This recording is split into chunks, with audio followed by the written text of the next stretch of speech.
السلام عليكم ورحمة الله. بسم الله الرحمن الرحيم. الحمد لله رب العالمين، والصلاة والسلام على أشرف الأنبياء والمرسلين، حبيب إله العالمين أبي القاسم المصطفى محمد وعلى أهل بيته الطيبين الطاهرين. اللهم صل على محمد وآل محمد. Another salawat for the love of Hamza, the uncle of Rasulullah sallallahu alayhi wa alihi.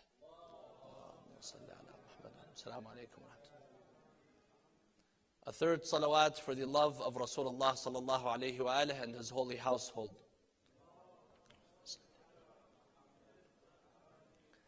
السلام عليكم. قال الله تعالى في كتابه الكريم: بسم الله الرحمن الرحيم: إن الذين كفروا ينفقون أموالهم ليصدوا عن سبيل الله فسينفقونها ثم تكون عليهم حسرة ثم يغلبون. صلوا على محمد وآل محمد. One of the most important battles which took place in Islamic history in the third year after the after the hijrah of Rasulullah sallallahu alayhi wa alihi is the Battle of Uhud. The Battle of Uhud is the second battle in the history of the religion of Islam, and it follows the Battle of Badr, which was the first battle that the Muslims had to fight, which was just 1 year before the Battle of Uhud, in the second year after Hijrah. The Battle of Uhud took place in the month of Shawwal, days like this, in the midst of the month of Shawwal, in the third year after Hijrah, and it was a very important battle, and it taught many lessons to the Muslims. And there are many lessons that we can all learn from this important event in Islamic history. It revealed the greatness of Rasulullah sallallahu alayhi wa alihi. What kind of a leader was he? How was he before the battle? How was Rasulullah in the middle of the battle and after the battle? It revealed how some Muslims, they left the Prophet in the middle of the battle. They left Rasulullah sallallahu alayhi wa alihi, and they were in it for the purpose of the spoils of the war. That's what they were interested in. And Hamza, the uncle of Rasulullah sallallahu alayhi wa alihi, was killed in that battle. The battle of Uhud revealed the nature of the enemies of Islam. What kind of people were they? How did they have so much hatred for Rasulullah sallallahu alayhi wa alihi and his holy family, where a lady, Hind, she begins to chew on the liver of Hamza, the uncle of Rasulullah sallallahu alayhi wa alihi, after he was killed. And finally, this very important event in Islamic history reveals the greatness of Amir al-Mu'mineen Ali ibn Abi Talib alayhi salam, for it was he who single-handedly defended Rasulullah sallallahu alayhi wa alihi. And he was the one who protected the Prophet when all the other Sahaba, many of the others, they left the Prophet and they ran away in the middle of the war. So as we mentioned, the Battle of Uhud took place in the month of Shawwal, in the third year after Hijrah, and it was 1 year after the Battle of Badr. The Battle of Badr took place in the month of Ramadan, in the second year after the Hijrah of Rasulullah sallallahu alayhi wa alihi. So Uhud was 1 year and a few days, one year and a few weeks after the Battle of Badr. And the reason why this battle took place was because the enemies of Islam, the mushrikeen, Quraysh, they wanted to seek revenge for those who were killed in the Battle of Badr. They had their leaders that were killed, Utbah and Shaybah and Abu Jahl. They were killed in the Battle of Badr, so they wanted to seek revenge. This is why after the Battle of Badr, when the mushrikeen, they go back to Mecca, they forbid mourning and crying for their dead. They do not allow anyone to cry for those who were killed by the Muslims. And they said, we're going to seek revenge sooner or later. And they were planning for that revenge as soon as the Battle of Badr ended. As soon as they go back to Mecca, they begin to invest and they begin to pour money into war, into fighting the Muslims. Abu Sufyan had a huge caravan in the Battle of Badr, which he was able to divert it away from the Muslims so that that caravan was saved. It reached Mecca. But when that caravan reached Mecca, they did not allow anyone to benefit from the treasures and whatever they made, the profit that they made. They used all of that to finance the war against the Muslims.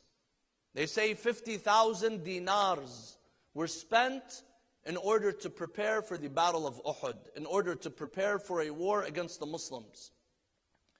And as they spent, Allah subhanahu wa ta'ala talks about those who spend and finance wars and propaganda against the religion of Islam.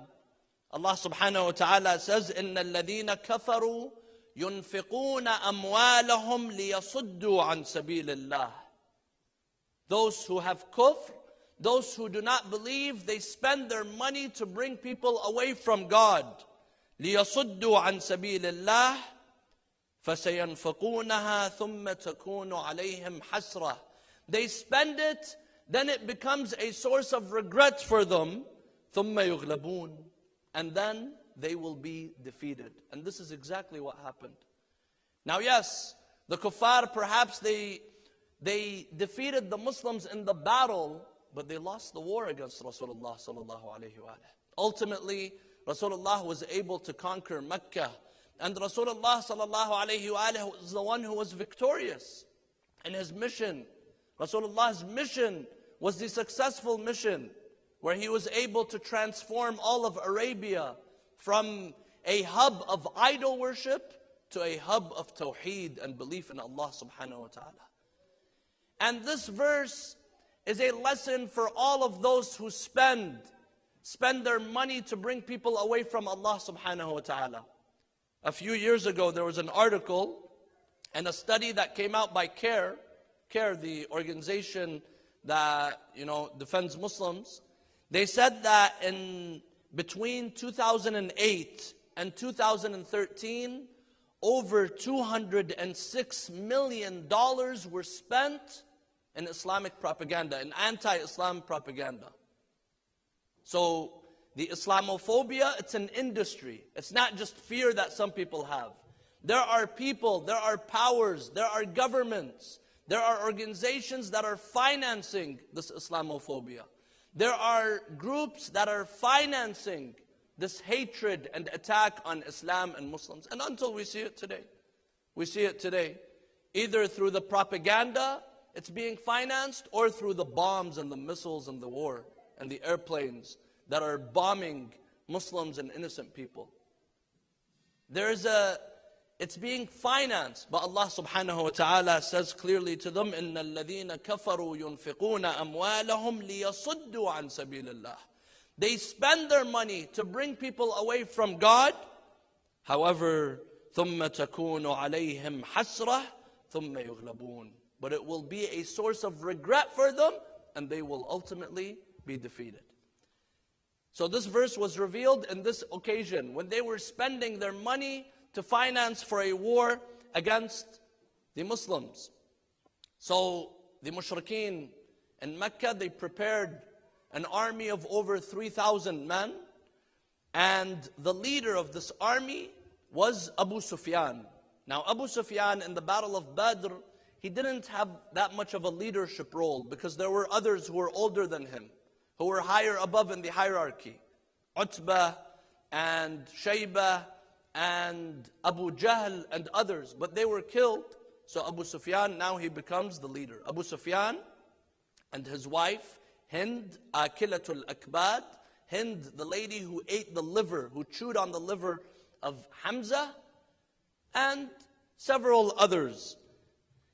They go out and they begin to march towards Medina. And as we've mentioned, the wars and the battles that were fought in the religion of Islam were defensive battles. The Battle of Badr, the Mushrikeen, they marched all the way to Medina. The Battle of Uhud, they marched all the way to Medina. The Battle of Ahzab, the Muslims were placed in a situation where they had to defend themselves.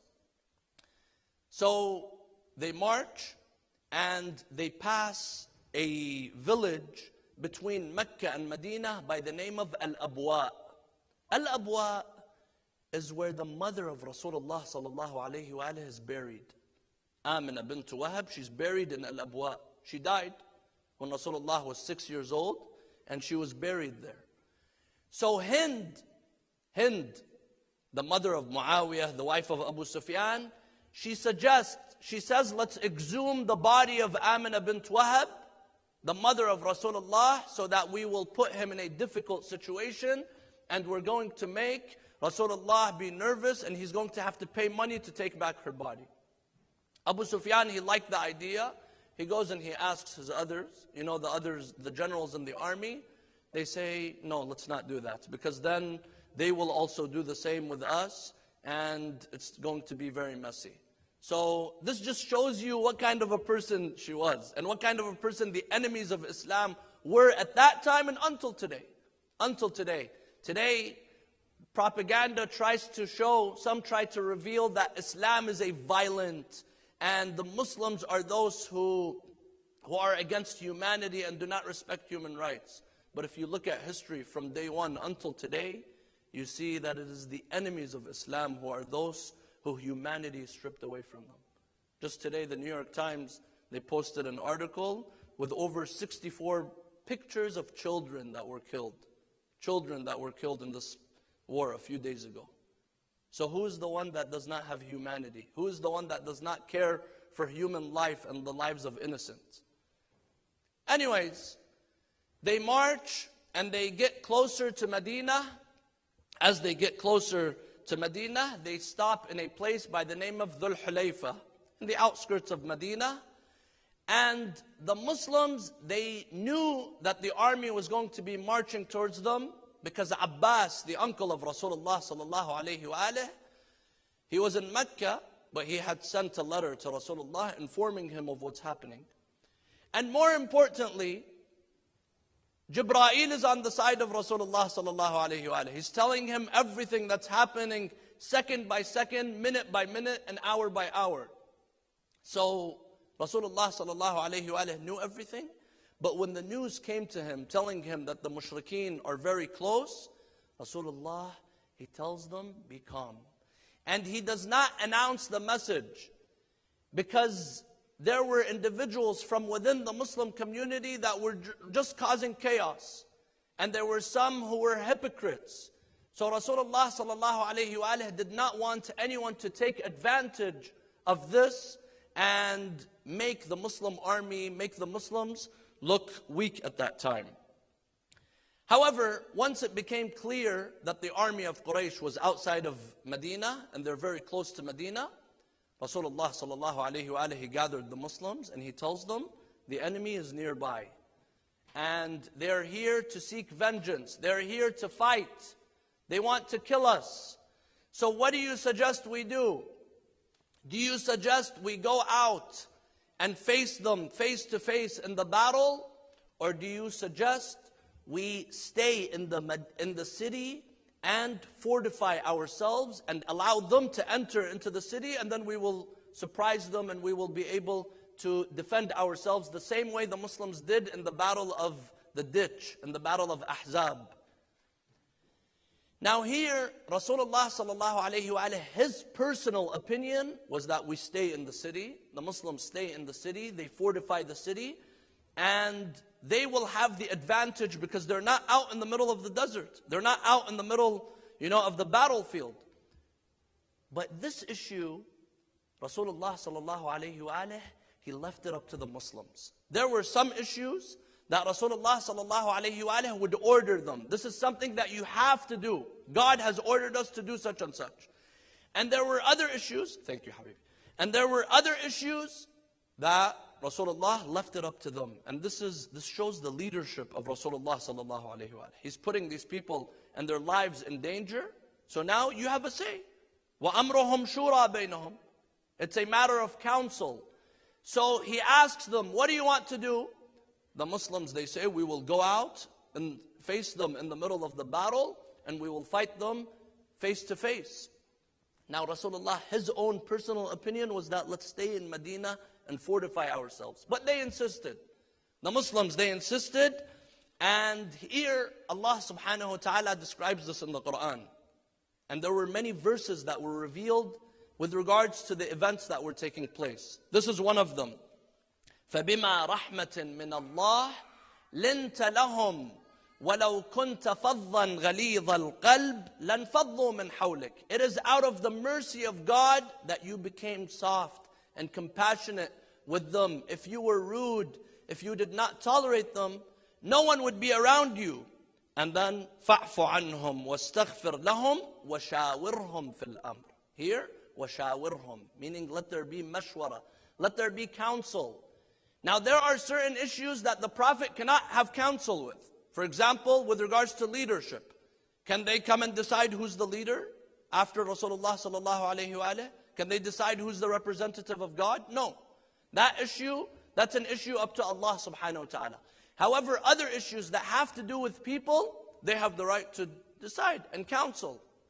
So the Muslims here, they decided. And they said, we're going to go out and fight. So Rasulullah sallallahu alayhi wa alayhi, he goes to his home. He was in the masjid. He enters into his home. And Rasulullah is wearing his armor. He's wearing his armor to enter into battle. As soon as they see Rasulullah coming out of his home wearing an armor. Imagine Rasulullah sallallahu alayhi wa alayhi, he's a prophet. And now he's wearing the shield and the armor. As soon as they see that, some of them, they say, Ya Rasulullah, we changed our mind. We want to stay in Medina. We want to stay, because your original idea was that let's stay here. Rasulullah sallallahu alayhi wa alayhi says, ما ينبغي لنبي أخذ لامة حربه أن يرجع حتى يقاتل. When a prophet wears his armor, he does not take it off unless he fights. And this shows the determination of Rasulullah sallallahu alayhi wa alayhi, and the strength of Rasulullah sallallahu alayhi wa alayhi. This was a decision we all made together. We're going to go ahead. And then Rasulullah sallallahu alayhi wa alayhi, he took the men that were with him, which were between 950 to 1,000. They begin to march out. As soon as they march out, 300 of them, under the command of Abdullah ibn Ubay, or another, he's also known as Abdullah ibn Salul. He was the head of the hypocrites, the head of the munafiqeen. In front of the Prophet, they would tell him, they would say the shahada, but deep inside they did not believe in the Prophet. These 300 men, their iman was not very strong. Their feet were shaking. Rasulullah tells them, you go back. We don't need you.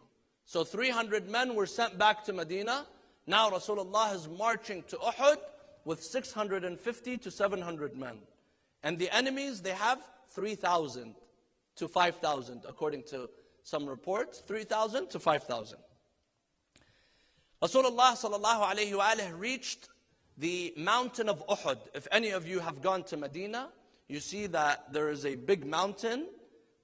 This is the mountain of Uhud, and next to it there's a hill. Next to it there's a small hill. Rasulullah sallallahu alayhi wa alayhi, and this shows what kind of a military leader he was. Rasulullah was successful in everything. He wasn't just a prophet. He was a successful leader, a successful businessman, a successful husband, family person. In any aspect of his life, he was very successful.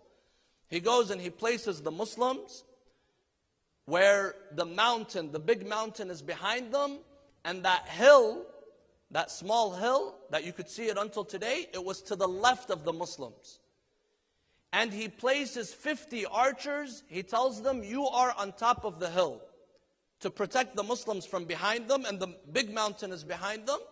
so that the Muslims, they're fortified. From one side they have archers. From behind them there's a mountain. The enemies could only come from the front. And he tells those archers, you do not take a step forward. You do not move. You do not leave your positions unless I tell you to do so. Do not leave your positions. Rasulullah sallallahu alayhi wa alayhi tells them this. And then he gives the standard, the big flag that's representing the Muslim army to Amir al-Mu'mineen Ali ibn Abi Talib alayhi salam. And the kuffar, the enemies, Abu Sufyan, he gives the flag, the standard, to a man by the name of Talha ibn Abi Talha. Then the battle begins. The battle begins, and in the beginning of the battle, the Muslims were very victorious. The Muslims were able to defeat the enemies, and the Muslims were standing strong, and the standard bearer of the enemies, Talha ibn Abi Talha, was killed by Amir al-Mu'mineen. His flag falls, another man carries it from the mushrikeen, Amir al-Mu'mineen kills that man again. This man falls, a third man carries it, Amir al-Mu'mineen, he kills that man. Fourth, fifth, sixth, they say 11 times. 11 times the standard of the mushrikeen fell, another man carries it, and it was Ali ibn Abi Talib alayhi salam who would defeat them. This is why Imam al-Sadiq alayhi salam, he talks about the one who killed the standards, those who are carrying the flag.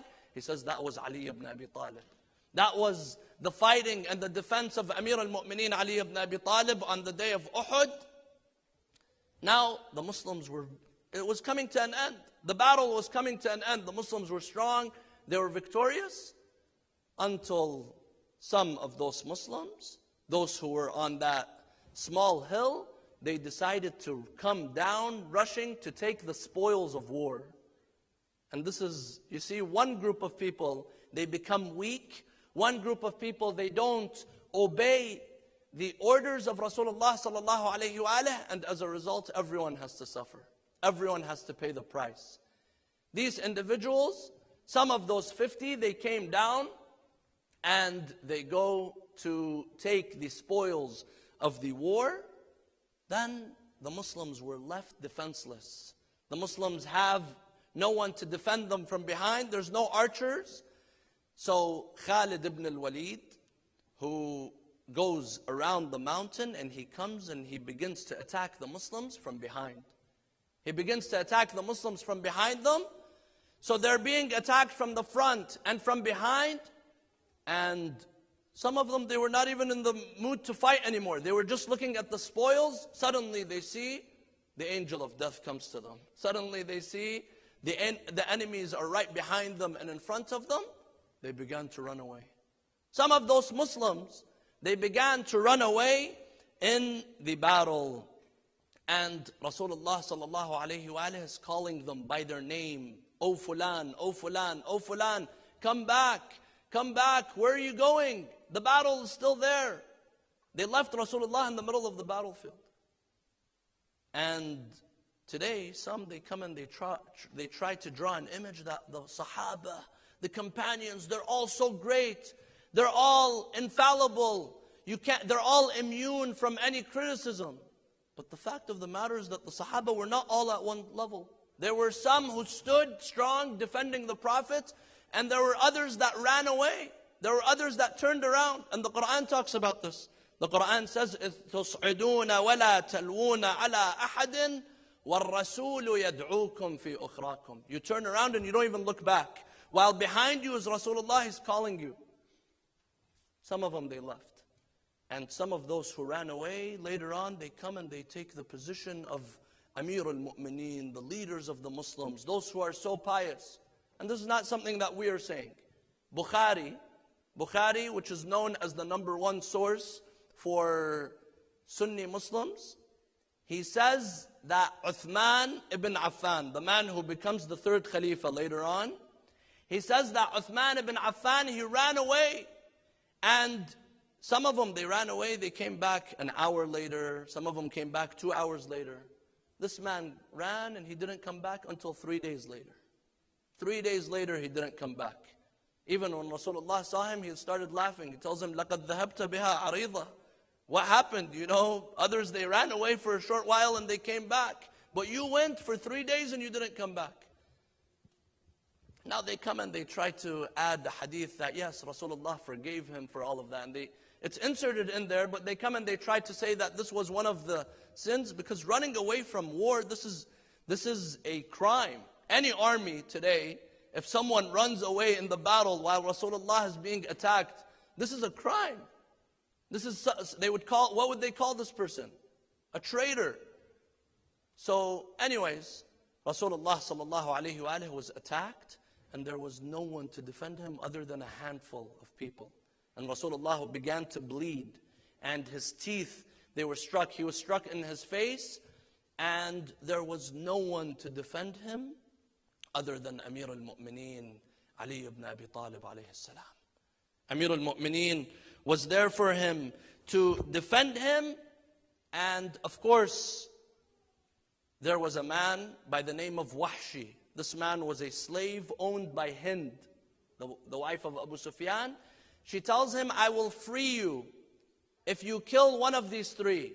You give me the head, you kill one of these three, and I will free you. Either Muhammad, Rasulullah sallallahu alayhi wa alihi. Sallu ala Muhammad wa ali Muhammad.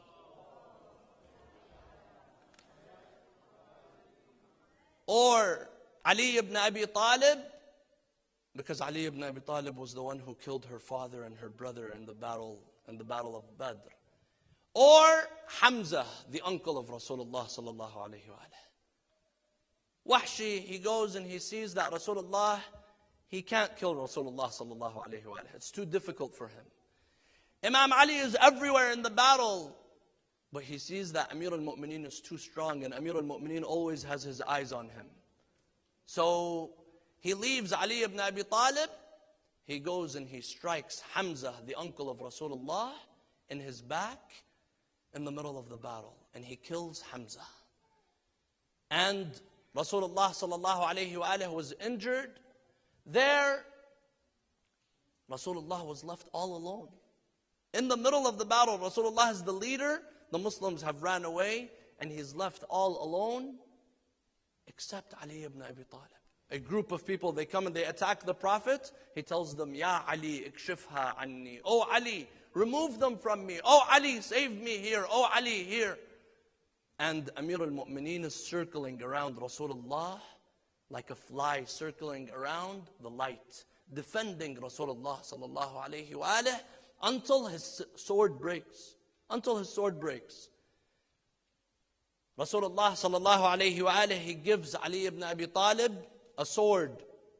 And then he tells him, Oh Ali, you stood with me. You did not leave me like the others. Amir al-Mu'mineen says, A kufrun ba'da iman? Should I do kufr after I have believed in you? Should I leave you after I have promised my whole life and everything for you? And then he tells him, Inna li bika uswa. Whatever happens to you happens to me. If you are to die, if you are to be killed, then what's the purpose of life? What's the value of life if Rasulullah is killed? So he tells him, I stay with you. And then here, the hadith says that Jibreel comes down. Jibreel comes down in the middle of the battle. And he tells him, Ya Muhammad, inna hadhihi al-muwasat. Oh Muhammad, this is the one who stands with you. This is what Allah subhanahu wa ta'ala likes to see, where one stands with one another and defends one another and backs one another. Ali ibn Abi Talib is defending you. He tells him, لَقَدْ عَجِبَتِ الْمَلَائِكَةِ مِنْ مُوَاسَاتِ هَذَا الْفَتَى. He says, the angels are shocked how this man stands with you in the middle of the battle. Even the angels are surprised how Ali ibn Abi Talib defends you in the battle. So Rasulullah sallallahu alayhi wa alihi tells him, وَمَا يَمْنَعُهُ وَهُوَ مِنِّي وَأَنَا مِنْهُ. Why should he not defend me and stand with me when he is from me and I am from him? And here Jibreel says, وَأَنَا مِنْكُمَا. And I am from you.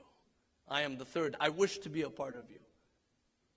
And then everyone heard a loud call. by Jibreel, لا فتى إلا علي لا سيف إلا ذو الفقار. اللهم صل على. There's no man, no valiant man like Ali ibn Abi Talib, and there's no sword like Dhul Fiqar. Dhul Fiqar means the one that divides, the one that severs and divides. Imam al-Baqir alayhi salam, he says, whoever met that sword, Dhul Fiqar, while Ali ibn Abi Talib was carrying it, that person was separated from this life. That's it. You stand in front of Ali ibn Abi Talib, you will not survive. And whoever was struck by that sword, Dhul Fiqar, was also separated from Jannah in the afterlife. Meaning Ali ibn Abi Talib does not strike anyone, does not hit anyone blindly.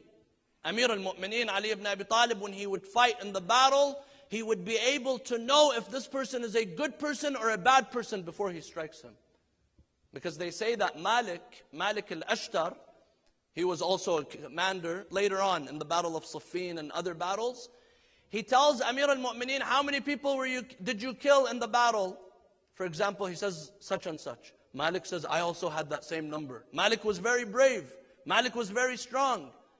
Amir al-Mu'mineen tells him, the difference between you and I is that I'm able to see if there's a mu'min in this person's generation.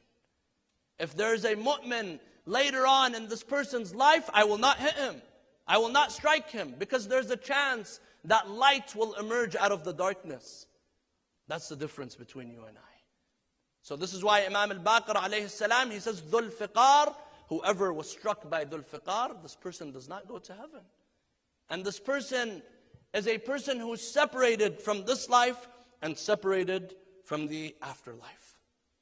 Now, after Amir al-Mu'mineen defended Rasulullah sallallahu alayhi wa alayhi, the Muslims were able to regain themselves. And some of them, they came back and they held down their positions. So the kuffar, the mushrikeen, they began to turn away. They saw that they also gave many, and many were killed from their side. So they turned around and they left. Abu Sufyan, he goes and he stands on a hill facing Rasulullah sallallahu alayhi wa alayhi. And he tells him, Ya Muhammad, one day victory for you, one day victory for us. Meaning in Badr, last year you were victorious, this year we are victorious. Then Rasulullah sallallahu alayhi wa alayhi, he tells him, Wallah la sawa, Wallah, that's not the same. There's no equivalency between these two. Because قَتْلَاكُمْ فِي النَّارِ وَقَتْلَانَا فِي الْجَنَّةِ. Those who were killed from your side are in the hellfire, and those who were killed from our side are in paradise. That's not the same. That's not the same. And then Abu Sufyan, he had brought his idol with him, Al-Uzza. He brought Uzza in the middle of the battlefield. The kuffar, they brought their idol with them. So he began to call out, Al-Uzza lana wala Uzza lakum. We have Uzza in the battle, and you don't have Uzza with you. Rasulullah sallallahu alayhi wa alayhi says, Allah mawlana wala mawla lakum. And Allah is our defender, and Allah will not defend you. Then Abu Sufyan, he says, U'lu Hubal, raise Hubal, another idol. Rasulullah sallallahu alayhi wa alayhi says, Allah a'la wa ajal. Allah is greater. Allah is greater. Now, the battle was coming to an end. Rasulullah, he sent Amir al-Mu'mineen to go and see if the camels of the mushrikeen, are they facing Medina or are they facing Mecca? He comes back and he tells him the camels are facing Mecca. He says that means they're not going to attack and try to conquer Medina, meaning that they're headed towards Mecca. So Amir al-Mu'mineen comes back. Now Rasulullah sallallahu alayhi wa alayhi, he goes to see those who were killed from his side, those who were martyred from the Muslims. And historians say 70 Muslims were killed on that day. And that was the first major blow that the Muslims were struck. And 70 Muslims were lost in one day. That was something that had not happened before. Rasulullah sallallahu alayhi wa alayhi, he sees the Muslims, and then they take him to the mutilated body of Hamza, his uncle. Rasulullah sallallahu alayhi wa alihi, they take him to Hamza. He sees that Hamza's body has been fully mutilated.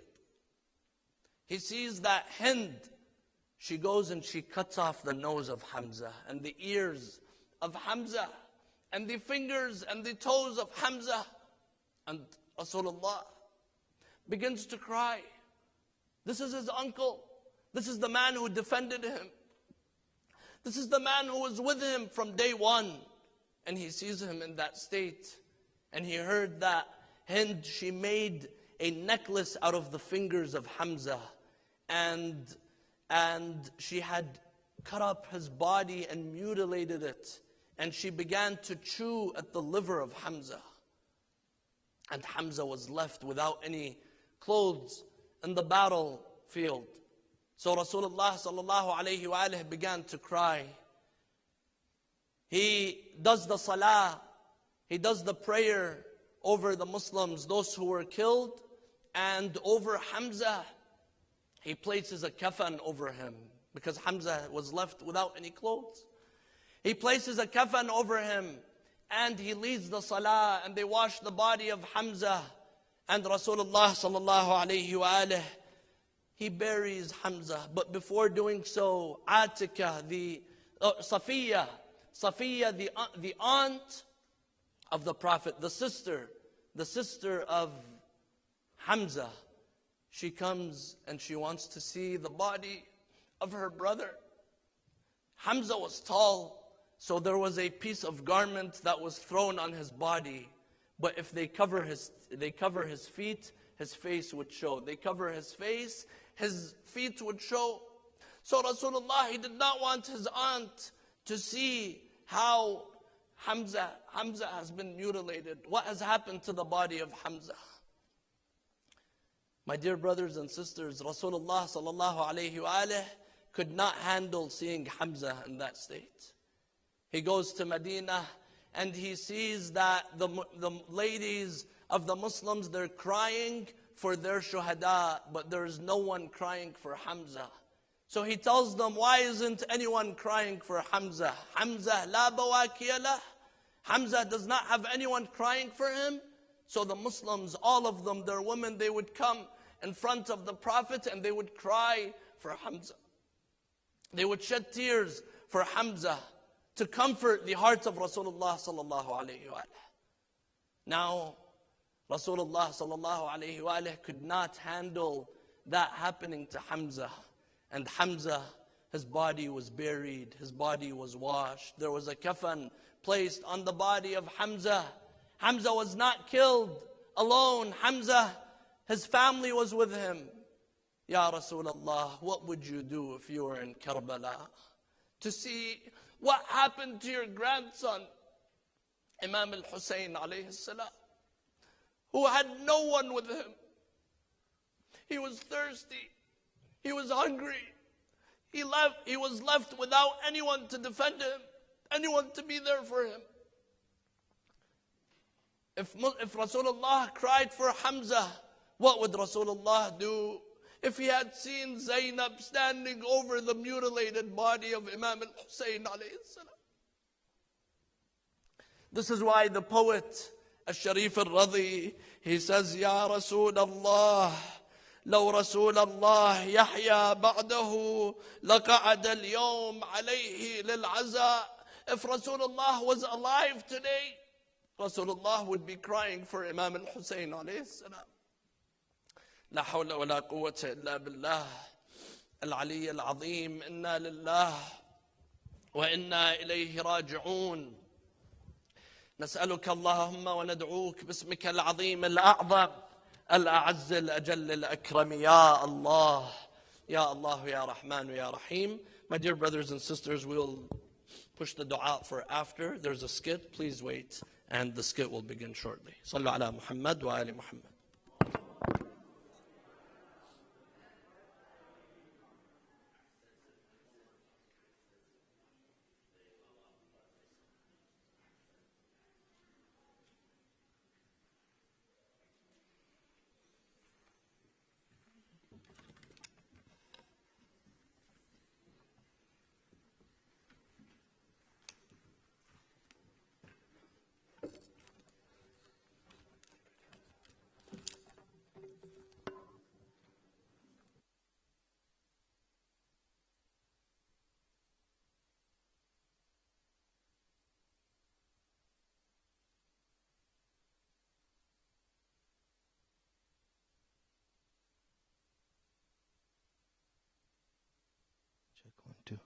صلوا على محمد وآل محمد.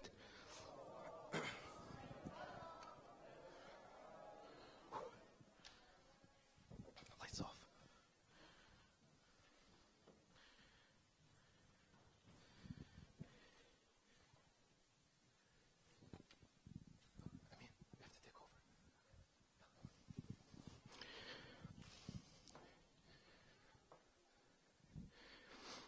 Sorry, just give us 30 seconds. Let's have another salawat ala Muhammad wa ali Muhammad.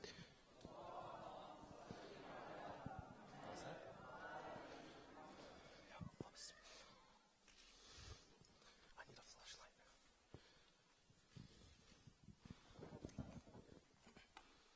Play. Play it, play it.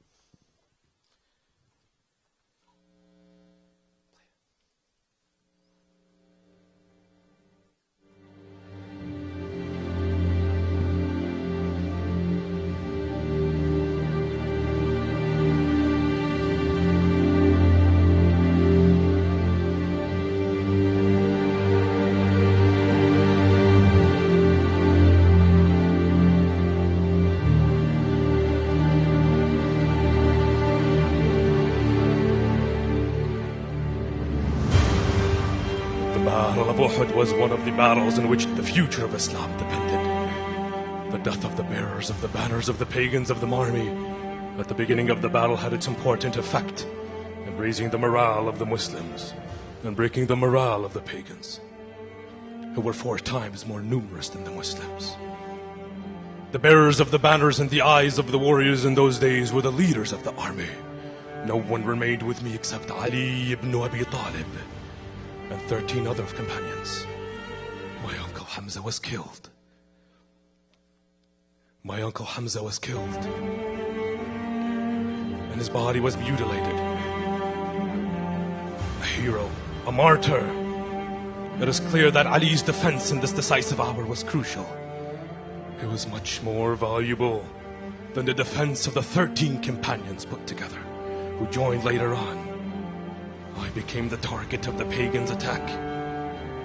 Whenever a regiment aimed at me, Ali charged at that regiment, and they forced it to retreat. He is from me, and I am from him. My companions, we are on the brink of war once again. We can face the enemy in 2 different ways. We have choices to make. We can either fight them head on in the desert near the mountain of Uhud, or we can face them here in our homes and villages, where we know best when it comes to attack. In other words, we will have the element of familiarity in the battlefield. Fight them head on. If that is what you insist, to fight them head on and believe in that, then let us pursue this option. However, I know for sure that is not the better choice.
We do not fear you and your army.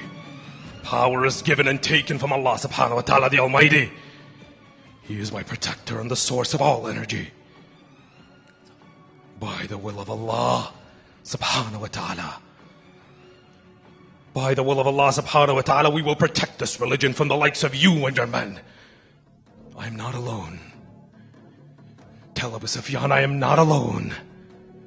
The defender of the religion is here.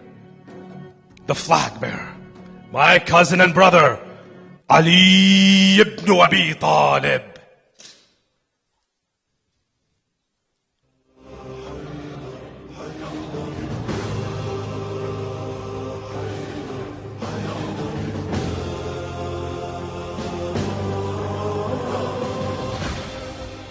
Ali, we're surrounded. Charge. Behind you!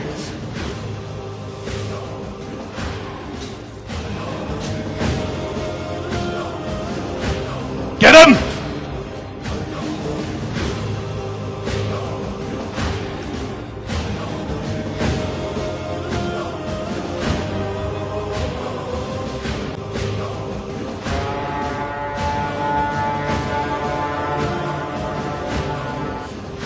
They got reinforcements, Ali.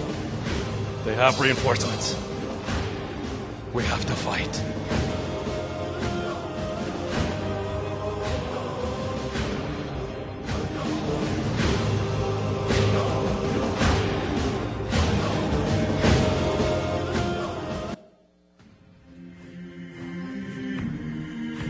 They're gonna attack, Ali. They're coming. Get ready.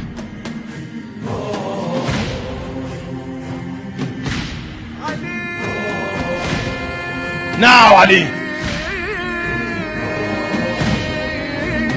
Watch the rear, Ali!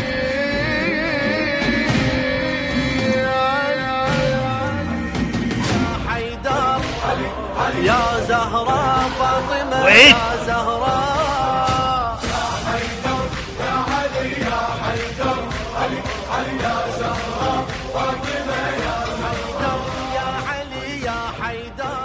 Let's get out of here.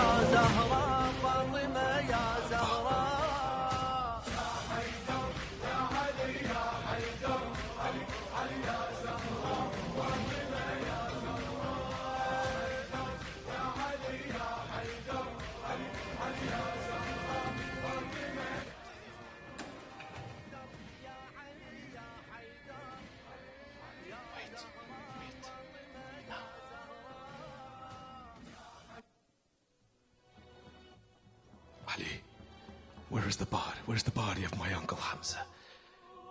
Ali. Ali. Why are you not answering me?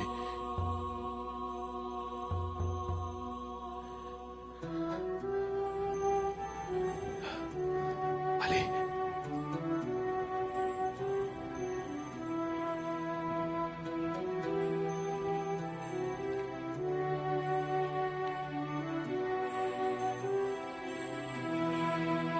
Is that his body, Ali?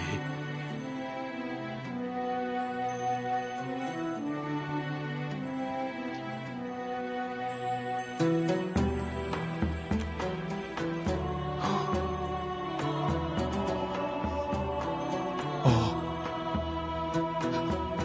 my uncle. What have they done to your nose? They have mutilated your body.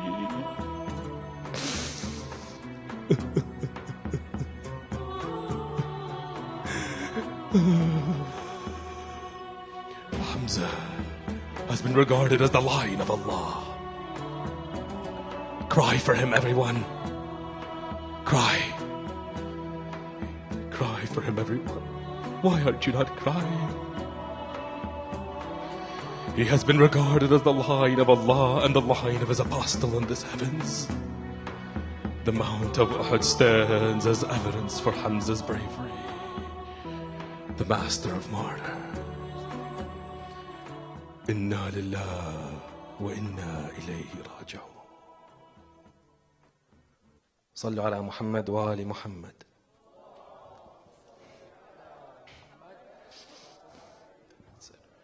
Thank you for attending. God bless you all. Assalamu alaikum.